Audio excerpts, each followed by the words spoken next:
Welcome back to When Harry Met Board Games. We're actually here playing the second encounter of a two-encounter or a two-part quest. We're playing through Descent, second edition, Journeys in the Dark. And in particular, we're playing through a campaign, the Heirs of Blood campaign. And right now, I'm in the middle of the Caladen's Crossing quest. And again, I'm in the second encounter. For those of you who have not caught the first part, please catch that video so that you can have some context. So now we're going to proceed with the second encounter. And first and foremost, when you're transitioning from one encounter to another, I have explained it in previous playthroughs of Descent. What you do is, first of all, each hero discards all of their fatigue tokens, so they are refreshed as far as that is concerned. However, they do stay with their heart tokens, their damage. So Grisman has suffered 5 damage, and Avik here has suffered 7. Now you also flip over their cards so that their heroic feats are once again available, because your heroic feat is a special ability that each hero has available to him or her once per encounter. So even though this is the same quest, since it's the second encounter, we refresh that. And then pretty much everything else stays the same. Now, I am going to read some flavor text to proceed with the second encounter. It says here, the entire town retreats to the ancient fortification that juts out from the cliff. Much of the fortification is in ruins. Only the bridge and the gatehouse appear to be maintained. You gather what defenders you can and sprint for the bridge at Caladen's crossing. Okay, so the heroes start this encounter on what is referred to as the bridge. And what's interesting, for those who caught the first part of this video, we were able to put out one fire. There was 4 fires, and we were able to put out 1 fire, and because of that, we were able to rescue a villager. Well, for this second encounter, that villager and that token counts as an additional hero for your band. So that's really, really cool. And the special rules here specify their abilities. So first of all, they can move and they can attack, but they must be activated before moving on to the next player's turn, right? So the guard may activate once during each round. So the guard is associated with the hero that rescued it. So in this case, Grisman rescued it. So before you move on to another hero's turn, Grisman, if he acts first, let's say, then Avik, then in between Avik and him, we're going to have to activate this villager. And the villager comes with their own stats. They have a health of 6, so that's not too much. They may not last you very long. But they roll a great defense die. They roll blue and yellow for attack, and they are a ranged hero. So they have a ranged weapon, so they can attack at a distance. They have a speed of 4, and they have a surge ability of 1+. So the rulebook refers to this villager as a guard, and the guard in particular can only do 1 move action and 1 attack action per turn. So unlike the other heroes in this quest or in this campaign, because it's a 2-hero band, they can always perform a 3rd bonus action that must be an attack action. The guard will not be able to perform such action, and it's very specific as to what he can do. He cannot mix and match the different options. He can only do 1 move action and 1 attack action per turn. Now, very important, we see this white token here that's referred to as the Vantage Point in this scenario, in this quest, in this encounter.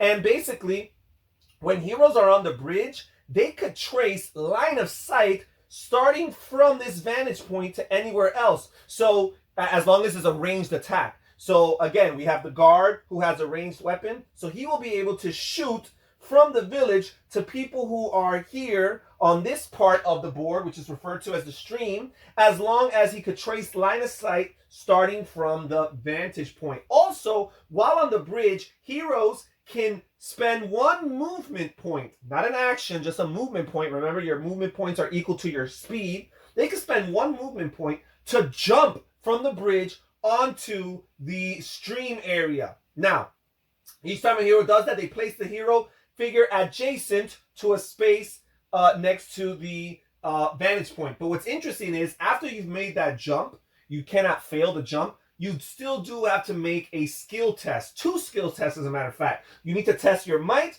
and you need to test your wisdom. And for each fail of those respective skill tests, you're going to suffer 3 damage. So it's potentially going to be at a consequence jumping up from that bridge. But again, it's an option. We have this closed door here referred to as the Gatehouse in this particular encounter. Now, this door is not opened as in a regular encounter. In a regular encounter, a hero, or a monster for that matter, can use an action to open a door. In this case, this Gatehouse almost serves as protection for the heroes and as a barrier from the enemies, and in particular the lieutenant, because that is part of the end game objective. Now, the monsters can attack the Gatehouse as if it were a character of sorts, and it has a baseline health of 6 plus 2 times the amount of heroes that are in the game.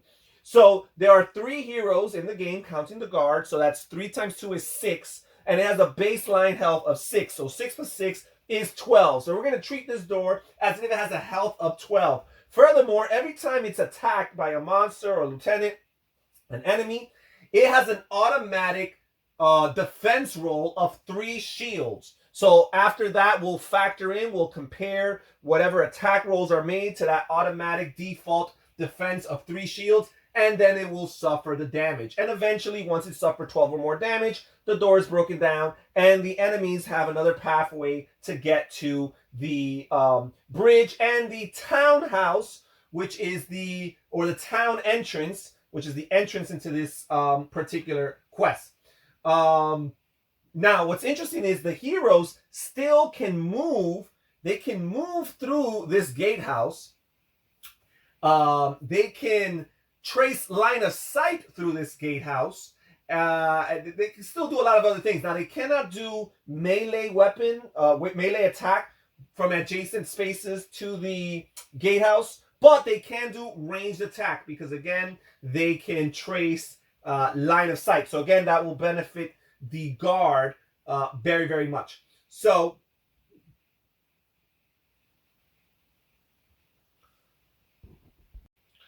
the Overlord starts with 2 open groups of his or her choice on the map. We have the Goblin Archers here on the battlefield, as is referred to in this particular encounter. And we have these Flesh Molders, which are here in the Warpath. So only 2 out of the 5 open groups that the Overlord has available or at their disposition start the game actually on the board. They also have the Barghest, the Etin, and the Zombie, which will be placed later on in particular times during this encounter. They also have the Lieutenant, which they have 3 lieutenants to pick from, but it's very important because while you can pick from either Lieutenant Splig, Baron Zakareth, or Belthir, the rules specify that whatever lieutenant you use in this quest, you will have to put away in the box permanently and cannot be used for the remainder of the campaign. So that is something to think about. So we're going to actually go with Splig for this round because he's actually the most, in my opinion, the least interesting out of these lieutenants. So if we lose him for future quests, that's okay with me. So we'll have General Splig or Lieutenant Splig here, and he will be added later on in this game. And basically, this is kind of like a race to the finish. At the beginning of each Overlord's turn, we're going to add a fatigue token to the Overlord area. If there are 8 fatigue tokens in the Overlord's area, or if General Lieutenant Splig is defeated, then the heroes win this encounter and therefore win this quest. However, if Lieutenant Splig can make his way through this door here, the gatehouse, and make it off the board by exiting through the town entrance, then he will win the game. So that's something to factor in. Also, the villains and Lieutenant Splig, for that matter, all the monsters, they can escape through either the town entrance or the exit right here. And each time a monster exits or leaves the board through the exit, the gatehouse is going to suffer 3 additional attacks. So that's an additional way that the Overlord can work and strive towards eliminating that gatehouse. Okay, so we are going to just proceed with the turns. So first, let's start and let's see what we want to do. I think for this quest, I'm going to want to keep Avik, Albright, and Grisman the Thirsty next to each other so they could benefit from that. And I think I'm going to leave the guard here behind because he has range attack. He can continue shooting some of these enemies through the door, but also he can come back to the bridge and trace line of sight from the vantage point to attack any potential people here. So there's that. Okay, so let's see what we do. So Avik Albright here has an attack, a speed of 4. So we will do. Actually, you know what? I'm gonna move with Grisman first. He has a speed of 3.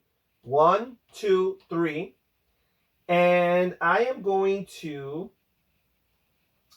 1, 2, 3. Yeah, I'm going to use another movement action. 1, 2. And again, the heroes can move through this gatehouse. The monsters cannot. They have to break it down. So that's 1, 2, 3. And I'm going to exhaust. I'm going to gain a fatigue token to move 1 additional space beyond his speed. And I'm going to attack. So Grisman is going to attack this goblin here. And by the way, the equipped weapons for Grisman this turn are going to be the Shield of the Dark God and the Iron Longsword weapon, which allows him to roll a blue and a red die. So here we go. And he rolls 4 hearts plus a surge symbol, which means because of his Iron Longsword that he can force a target to re-roll a defense die. So first, let's see what they get here. They rolled 3, so I am definitely going to use that surge ability to make them re-roll this defense die. And they rolled none. So right there, 4 minus 0 is 4. So I was able to deal 4 damage to this goblin archer, this minion, who only has a health of 2. So he is dead. Okay, there's that. And that was his 3rd bonus attack action. So, you know what? How about... Yes, I'm going to use this. I am going to gain another fatigue with Grisman. He has this advanced skill, which says after defeating a monster with an attack using a melee weapon, exhaust this card to move up to your speed and perform an additional action. So he's going to move up over here, and he's going to attack this master goblin right there. He'll roll these 2 dice here, and he rolled 5 hearts. And again, a surge symbol, which again can potentially force an enemy to reroll a defense die. So we rolled this here, and they rolled 1 shield. I'm going to leave it at that. 5 minus 1 equals 4. The Goblin Archer, the Master Goblin Archer, has a life of 4, so they are eliminated. And Grisman is done with his turn. Now we're going to move on to Avik Albright's turn here. And he's going to, first of all, move. His speed is 4. So 1, 2, 3, and 4. And then he's going to move again. Speed of 4, 1. Again, the heroes can move through this gatehouse. 2 and 3. And he is adjacent to this Goblin Archer. He will use his bonus attack action. Let's see here. So, all right. First of all, he's going to also gain a fatigue to use this Prayer of Healing. It's not an action. I exhaust this card during my turn and choose yourself or an adjacent hero. Roll 1 red power die, and that hero recovers that much health. I'm actually going to choose Avik because Avik is actually weaker right now than Grisman. And I rolled 2 hearts, so I get to remove 2 hearts from my character, heal him up a little bit, and it says each time you use Prayer of Healing on a hero, that hero adds 1 additional brown die to his defense. So I'm going to add, at least till the next turn, I'm going to add a additional brown die to Avik Albright's defense. Okay, now he still has his bonus attack action, which I will use to attack this minion Goblin Archer right here. I roll a blue and a red die. And I rolled 4 hearts plus a surge symbol, which right now... Avik is equipping the wooden shield and the steel broadsword, and that surge symbol gives him an additional heart, so that's 5 hearts. And now the Goblin Archer will roll 1 defense die. They rolled 1 shield. 5 minus 1 equals 4. The minion Goblin Archer only has a health of 2, so they are defeated. So we've had a really, really excellent turn right here. And now I had only spent 3 of Avik Albright's movement points, so I still have 1 more movement point available, and I will go right there.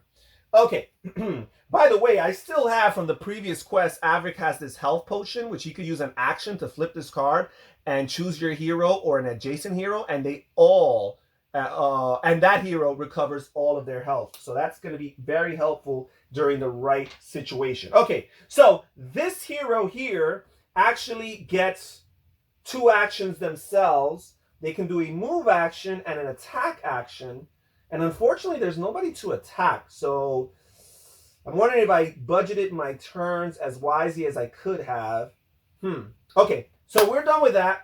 We're going to move on with the Overlord's Turn. And at the beginning of the Overlord's Turn, in this particular quest, in this particular encounter, we add a fatigue token to the Overlord. So they're on a ticking time bomb. By the way, on the second turn, when they have 2 fatigue tokens, the Overlord will be able to place an additional open group in either the war camp here or the war path here. And when the 4th fatigue token is placed, they'll be able to put an additional one. And then when the 6th one, an additional one, the 5th and final one. Okay, so we are going to proceed. And in my variant, my solo variant, we have the hand of Overlord cards. We randomly draw one. We draw a card from the deck, and I pick whichever one is most advantageous. And I think I'm going to play Dark Fortune. Play this card after you roll dice. You may re-roll 1 die. So that's going to be very helpful for the Overlord player rolls a die that's not favorable to them. So now we are going to trigger, and there's only 1 monster to activate. So we don't really have much choice here. We have the Flesh Molder, and the Flesh Molder has a couple interesting abilities. They have this heal ability. You could choose a monster within 3 spaces of this monster and roll 1 red power die, and that monster recovers that much hearts. They also have this Mend ability. Yes, well, the heal is only the master. The red one, the red figure is the only one that has the heal ability, but they both have Mend, and it's this monster recovers that much health. They recover, so equal to the amount of, I guess, surge symbols. So when they roll surge symbols, they can recover some health for themselves. Okay, so they're going to move forward. They have a speed of 4. 1, 2, 3, 4. So they're going to gang up on Grisman here. 1, 2, 3, and 4. And they're going to attack. They do have ranged attack. You know what? We might just stay here. We might not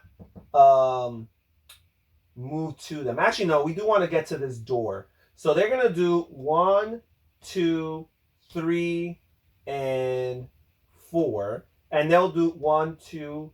Well, first let's attack with this guy. So he's going to roll a blue and a yellow dice to attack with him. And he misses. Okay. Then we're going to do this guy here. 1, 2, 3, and 4. He's also going to attack with a blue and a yellow. And he rolled just 2 hearts. So now, Grisman, the Thirsty, first of all, he rolls a gray die. Also, because he has this defense training card, it says that as long as he has a shield equipped, which he does, he can roll a additional brown die for defense. So, he rolled 3 shields, which is more than enough. So he'll suffer no damage. And the Overlord player is done with their turn. Now we'll proceed back to the heroes. We will refresh these cards. We're going to keep the same equipment and items equipped. And let's see what we want to do here. So, we might want to eliminate these guys. But first of all, I'm going to use my first action to grab this search token here. And I will draw one of the cards from the search token deck here. And I've got this Warding Talisman. Flip this card over after rolling the defense dice to add 2 shields to your result. So that's pretty good. And also, on top of all that, these 2 search items are going to give me 75 additional gold at the end of the quest that I could use for shopping to purchase additional equipment. So that's going to be exciting. All right, so that was his first action. For his second action, he's going to move. He's going to do 1, 2, and 3. And he's going to attack this guy right here. And he rolls a blue and a red. And he misses. Okay, so that was terrible. That was his bonus attack action. He still had 1 movement point left on his from his movement action. So I will move towards this way and see what I could do there. Now Grisman the Thirsty, he's going to straight up attack this guy because he's right next to him. So let's do this here. And he rolled 4 hearts. Now, the Flesh Molder will roll 1 great defense die, and they got a dud. So they're going to lose all their health. So 4 health. Their life is 4. So this Flesh Molder is gone. So we're off to a great start. And I'm going to gain a fatigue right here for Grisman the Thirsty. To use my advanced skill again, I can perform an additional attack and move up to my speed. So I'm just going to go 1 and 2, and I'm going to attack this Master Flesh Molder here. And I rolled 4 hearts. Okay, great. All right, so now the Flesh Molder will roll 1 of these die, and they rolled 3 shields, so 4 minus 3 is 1. They will only suffer 1 damage. But remember, I actually just did 1 action. That attack, that advance, was not an action. I just used this skill. So I still have 2 actions left, as long as one of them has to be an attack. And I might just choose to use both of them as attack. We'll see. So I am going to move these here, roll these 2, and I'm going to attack this guy again. And I only rolled 2 hearts, so that's not too good there. And they rolled no shield, so that's 2 more damage. They have a life of 5, and they've already suffered 3 damage. So I could move if I wanted to, but I think I'm going to use my 3rd action to attack and just get this guy out of the way. And there we go. We rolled 4 hearts. So nothing they can roll is going to get... They rolled 3 shields, but 4 minus 3 is just 1. Oh, no, actually, they did it. 4 minus 3 is 1. They're going to get their 4th damage, but they have a health of 5 because they're the master. And I'm actually done with this guy. So I am going to use my turn with the guard over here. I'm going to move 1, and I'm going to use a range attack. I have line of sight, and I'm 1, 2, 3, 4, 5 spaces away. So I'm going to need a pretty big roll as far as range is concerned. So the guard rolls the blue and the yellow dice when they attack. And the guard misses. So we are done with the hero turns, and we will proceed to the next Overlord turn. So we start the turn by adding 1 fatigue token, and that's 2. 2 tokens are there. This triggers a reinforcement for the Overlord. So they get to grab any one of their open groups, their open monster groups, and place it on the warpath. And once during the entire encounter, they can choose to place their general or their lieutenant down with that open group. And they're going to choose it now while it is early. Actually, no, let's not choose now because it might actually compromise Splig, because one of the ways that the heroes can win is by defeating Splig. So the earlier Splig is in the game, it might mean the earlier he loses. His speed is only 3 though, so it's going to take him a while to get to get to the area here. So we're going to add the bar guests here, make things interesting. And I could add them either to the war camp or to the warpath, or both. And I could distribute them as I please. And as a matter of fact, I am. I'm going to put them, one guy here, and I'm going to put another guy here. Because, actually, do I want them here? No, there's no need in having them there. I think I won't, because this doesn't connect over here. So it says you can place one of his open groups on the warpath and war camp and distribute it as you choose. Yeah, so I'm going to put them both here in the warpath. I'm going to try to see if I get some of these villains to start escaping. Okay, so I forgot that last turn I did not play the re-roll 1 die, and I'm pretty sure that we had a miss. So that would have been a convenient time. So I'm going to keep that card for this round. Make sure they capitalize on it. I'm going to trigger. Let me just draw an additional card. So you can have two benefits to make up for that.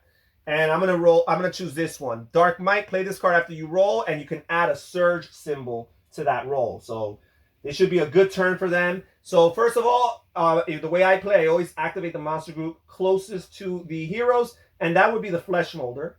But instead of the Flesh Molder attacking the heroes, I'm going to actually move with the Flesh Molder over here. I'm going to move closer to the door, but not quite close enough, because the Flesh Molder has a ranged weapon, so they can attack from range. So let's see what happens. So that was it. I would just move that, and now the Flesh Molder will attack the Gatehouse, because we want to break that Gatehouse down to open the pathway for Splig, the lieutenant, to eventually escape. So they're going to roll, and they roll a blue and a yellow dice. They're going to need to cover at least 3 range. Well, actually, that's just 2 range. So they did get the 2. They got the range, and they do have the surge symbol, which, according to them, according to the Dark Might card, which I will play right now, you can add... Well, no, they don't need that. They already have the 1 surge. So they can use their surge symbol here for an additional 2 attack. Okay, so they're going to get an additional 2 attack. So that's 6 hearts. Again, the rules specified that this Gatehouse has a default defense die of 3 shields. So 6 minus 3 is 3. So the door has suffered 3 damage. And I'll keep these hearts here nearby as a reminder. So the Flesh Molder is done with their turn. And now we will proceed to use the Barghest. So first of all, this Barghest here is just in a race for the exit. So the Barghest, either one, has a speed of 4. So we're going to do 1, 2, 3, and 4. And end up right here. And then we'll do 1, 2, 3, and 4. And end up right here. Okay. Then this Barghest is actually going to do some attacking. So they're going to move 1, 2, 3, and 4. Block the Flesh Molder to some extent. And defend him to some extent. And they're going to attack Grisman the Thirsty here with a blue and a red die. And they rolled 3 hearts plus a surge symbol, which for the Master Barghest gives them 2 additional hearts. So that's 5 attack. And Grisman here rolls an additional brown die because he does have defense training skill and he has an equipped shield. So let's see here. He rolled 2 shields. So that was 5 attack minus 2 shields equals 3 hearts. Now, he could, you know what? He's going to exhaust the defense training in place of the Shield of the Dark God, and that allows him to re-roll all of his defense die and keep whichever is the better of the 2 results. He rolled none, so he is going to keep the 2. He is going to keep the 2, so 5 minus 2 is 3. He suffers 3 damage. And we are done with the Overlord's turn. So we'll proceed to the heroes. Let's refresh the cards, and let's see what we are going to do. So first and foremost, I think I'm going to have Grisman here, or Avik here, start working his way towards these other areas of the board to guard and protect the potential escape of monsters from this. But first of all, let's see what he can do to help heal. Because I do have my heroic feat, which I could use once per encounter. I roll 2 red power dice, and each hero within 3 spaces of you, including yourself, may recover health equal to that. So me and Grisman are both kind of weak, and we are going to split ways, and we're probably not going to be close to each other for a while again. So I think this is the best time for me to utilize this power. So I will use my heroic feat. It's the only time I will be able to use it in this encounter. And I will roll 2 red power dice and hopefully get a lot of hearts. Give me at least 4, maybe even 6. And I rolled 5. That's great. So I rolled 5 hearts. So we're each going to heal 5. Avik had exactly 5, so he's at perfect health. And Grisman here is going to take off 5, which means he only has 3 damage. Okay, great. So that was Avik's first action. For his second action, he's going to race over here. So his speed is 4. 1, 2, 3, and 4. And that's it, because his only other action would be an attack action. But you know what? If he moves through here, he can move here 1. He can attack in between his movement action. That's what he's going to do. And then resume his movement. So he's going to attack with a blue and a red. He's going to attack this Master Barghest here. And he rolled 5 hearts plus a surge symbol, which according to the Steel Broadsword gives him 1 more heart. So that's 6 hearts. The Barghest here will roll 1 gray die. And they rolled a 1. So they just rolled 1 shield. Okay. So we are going to subtract 5, 6 minus 1 is 5. So that's 5 damage. And the Barghest's health is 6. So they are just 1 away from being eliminated. So now we will move with Avik, finishes movement action 2, 3, and 4. And we're just going to leave him right there for now. Okay, now we'll proceed with Grisman's turn. He's also going to attack this Barghest here. So here we go. And he rolled 3 hearts plus a surge symbol, which can make him force the defensive player to reroll a defense die. And this guy rolled 1 shield, which is fine. 3 minus 1 is 2, which will be more than enough to eliminate the Barghest. And the Barghest is gone. I am going to take a fatigue token here to use the advanced power one more time. I will move up to my speed and attack again with a melee attack. And I'm going to attack this flesh molder here. And there was 3 hearts right there. Let's see if they could survive this attack. 1. So 3 minus 1 is 2. They only needed 1 more to be eliminated. So they are gone. So we are clearing the space with all of these monster groups. And now we are done. Now we're going to use the guard's action here. He's going to move back onto the bridge. He has a speed of 4. 1, 2.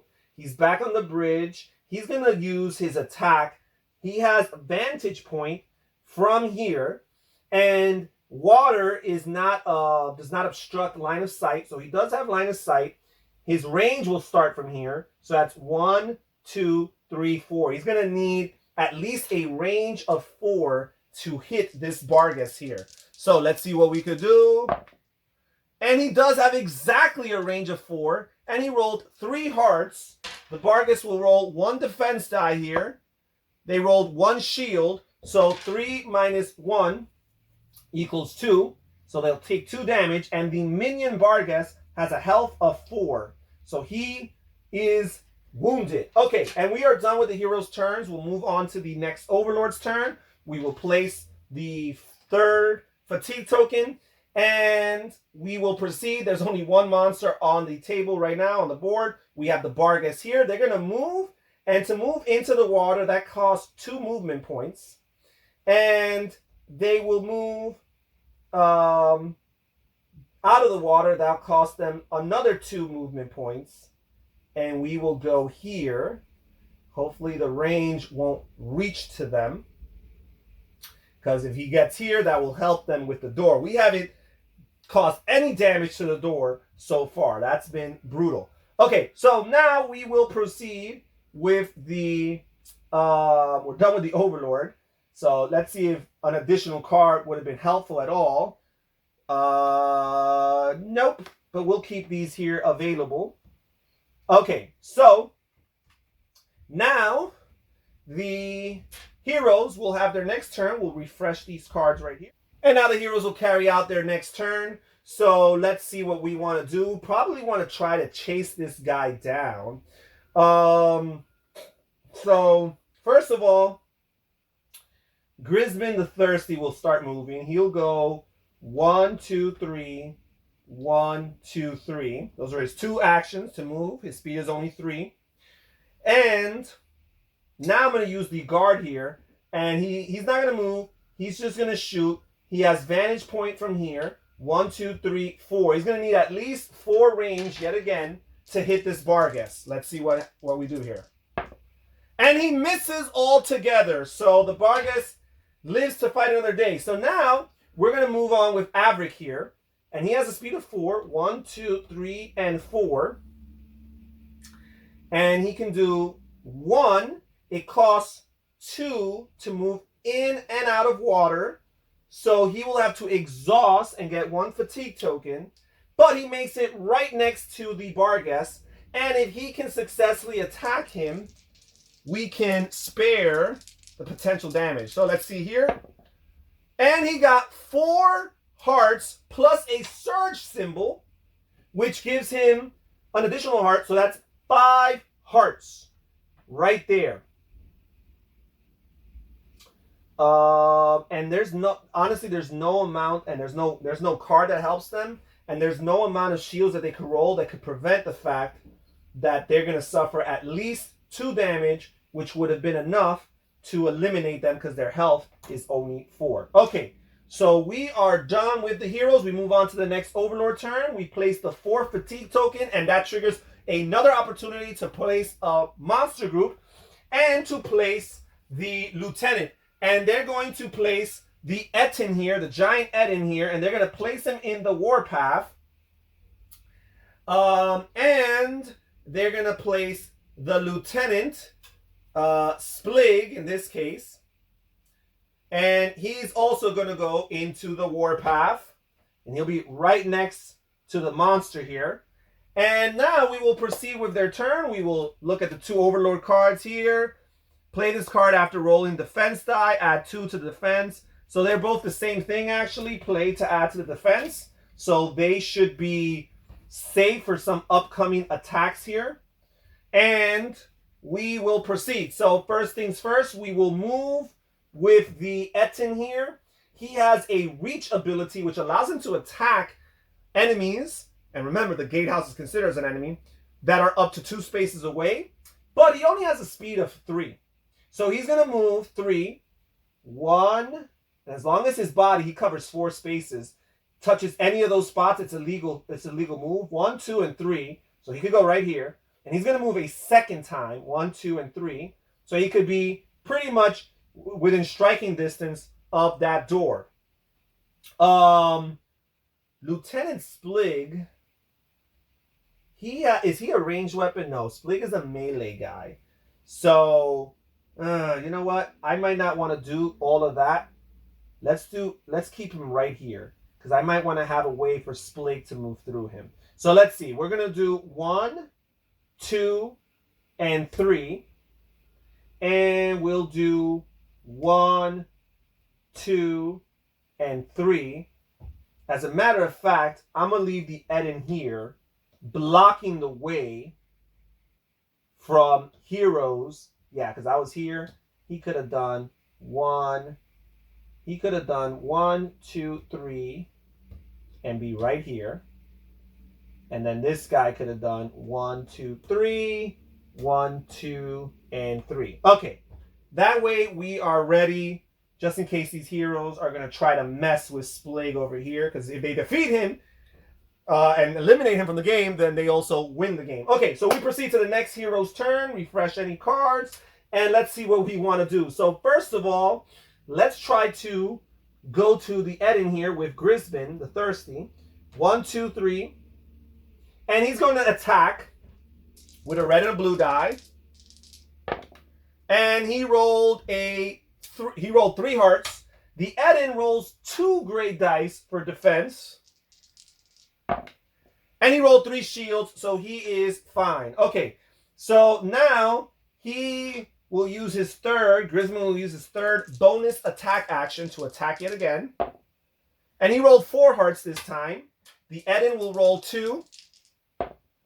And they roll 2 shields. We will play this card here, the Dark Fortitude, to add 2 shields to their defense roll. So they're not going to suffer any damage there, even though the Etin has a life of 8 already as it is. And we are done with Grisman's turn. Now we have to execute the guard's turn. So he's going to move 1, 2, 3, and he's going to attempt an ranged attack against the Lieutenant Splig right here, and he's going to need range of 4 in order to hit him. So let's see here. And we had a range of 6. We rolled 3 hearts plus the 2 surge symbols, which we can only use 1 of them, which for the guard, that adds an additional heart. So that's 4 hearts. And now Splig is going to roll for defense. And because there's 2 heroes in the game, he actually only rolls a brown die for defense. And he rolled no shields, so that's going to give him 2 damage. And his life right now is actually 7. So Splig right here has already taken 2 out of the 7 potential damage. Okay, so now we are done with that. And we will proceed to Avik's turn. He needs to spend 2 to get into water, 2 to get out of water. That's 1 movement. And then he will do 1, 2, 3, and 4, and work his way to help Grisman here with the Eden. Okay, so now we are done. We will proceed to the next Overlord's turn. We add the 5th fatigue token, so time is running out for them. And first of all, we're going to trigger the monster group closest to the hero. So we're going to start with the Eden here and see if he can knock out these characters. So first of all, he is going to attack Grisman the Thirsty, and the Eden rolls a blue and a red die. Okay, here we go. And he misses! So that is terrible.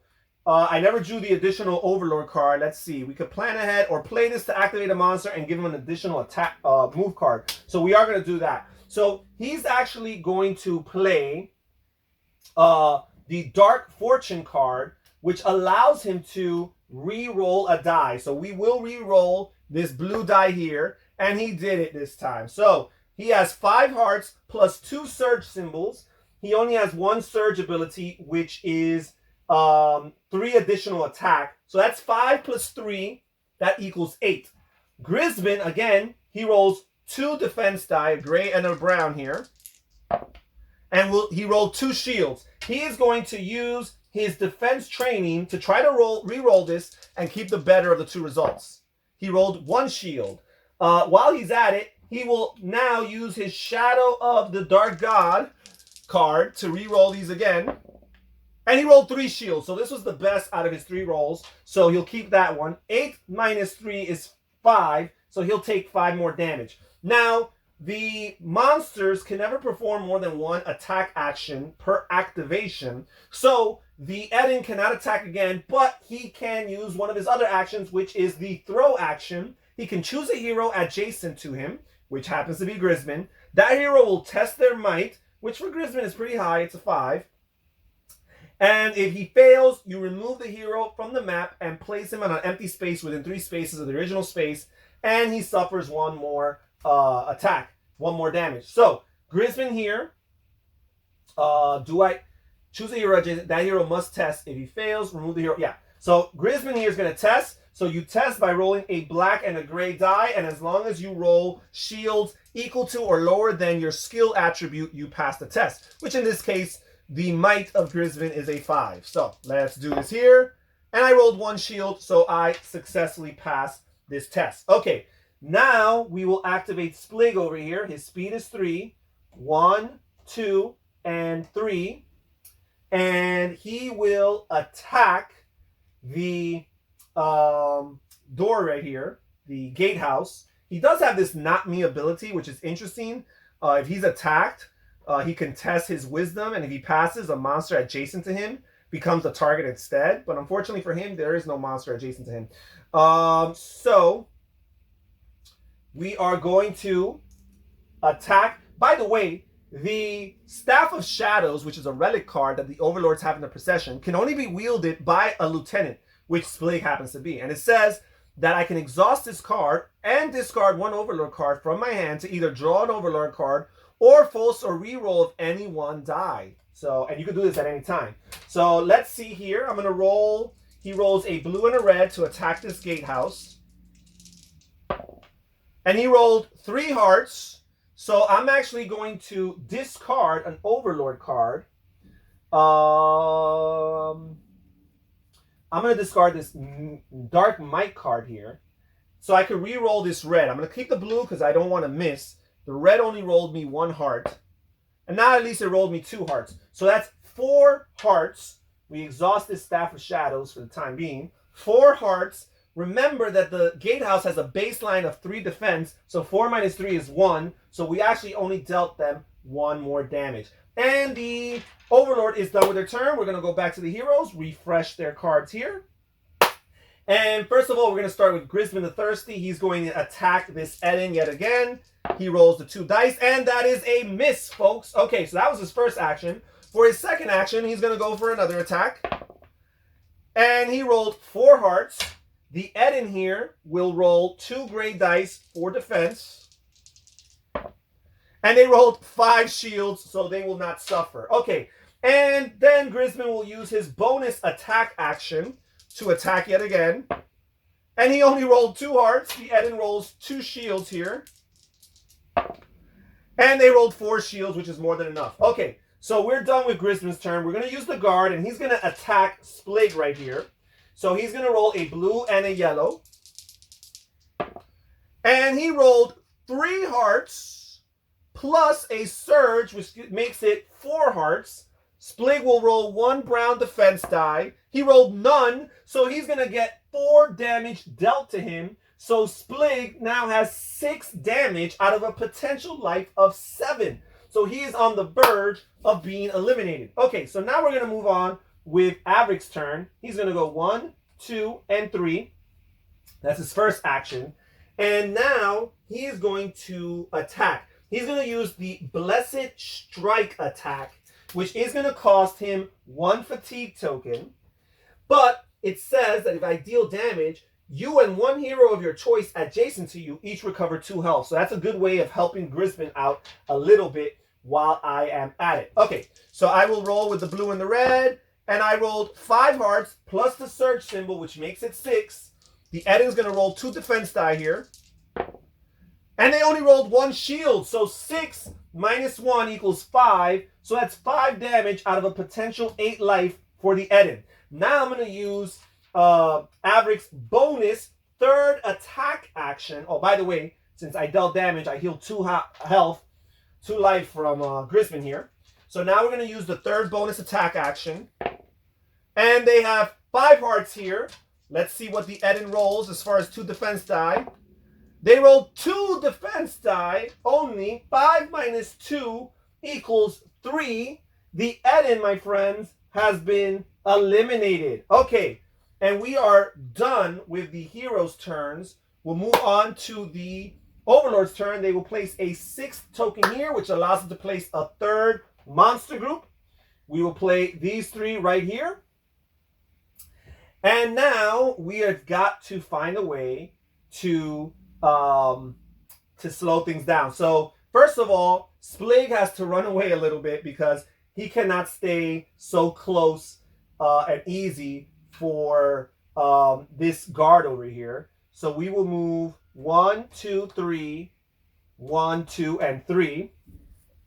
And now the monster group here, the zombies have been added to the game. Now the zombies have a slow speed of 3, but also they have this ability called Shambling. This monster group can only perform 1 move action per turn, which reminds me I did not draw a new card for the Overlord this turn. So play this card after you roll dice and add a surge symbol. So that's pretty helpful. Okay, so we are going to we're going to perform the dash here to give them an additional movement action, because normally, again, the zombies cannot move more than once. So their speed is 3. 1, 2, 3. We will move again, place him here, and now he will use his attack action. And the zombie attacks with a blue and a yellow dice. So they're going to attack Grisman here, the Thirsty. And they rolled 3 hearts plus 2 surge symbols, which for the monster that adds 1 heart. But I'm going to use this critical blow card to add an additional 3 hearts. So that's 4 hearts added to the 3. That's 7 hearts. Grisman does roll 2 defense die though. And he rolled 2 shields. So 7 minus 2 equals 5. But you know what? He is going to tap. He's going to exhaust this defense die to roll 2. This defense training die card. And that's 1. Now he will exhaust his Shield of the Dark God to re-roll this. He's going to keep the best out of all the results. And he rolled none. So he will keep the 2. 7 minus 2 equals 5. And Grisman has now suffered 11 heart out of a potential life of 14. Okay. Now, so now we will move one of these other zombies. 1, 2, and 3. And they're also going to attack Grisman here. Actually, that extra movement I didn't need. This guy was 1, 2, 3. Yeah, he would not. 1, 2, 3. Yeah, he would not have been able to attack Grisman. So yeah, he needed that extra die. Okay, so now the zombie here will attack Grisman again. He rolls a blue and a red die. A yellow die, I should say. He only rolled 1 heart, but he does got a surge symbol, which adds an additional heart. So that is 2 hearts. Grisman rolls 2 dice here. He only rolled 1 shield, so that's a 12th heart he will take. And now we move on to this monster here. And they're going to go 1, 2, 3. And that's pretty much all they can do. They do have a grab ability. Choose a hero adjacent to this monster, and this monster must test might. And if he fails, he's immobilized. That's pretty helpful.